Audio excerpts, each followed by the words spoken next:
Hello teacher, my name is Kik. Today I want to talk about the benefit of getting a part-time job for students. Many students work part-time while they are studying. First, a part-time job helps students earn some money for daily needs. This makes him more independent. Second, students can learn how to use the time with penguin work and study. They along learn important skills like communication and teamwork. These skills are useful in real life.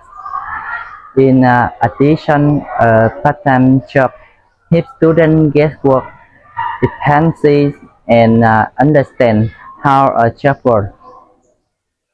In my opinion, if students do not work too much, a part-time job is good for their study and their future. Thank you for your listening.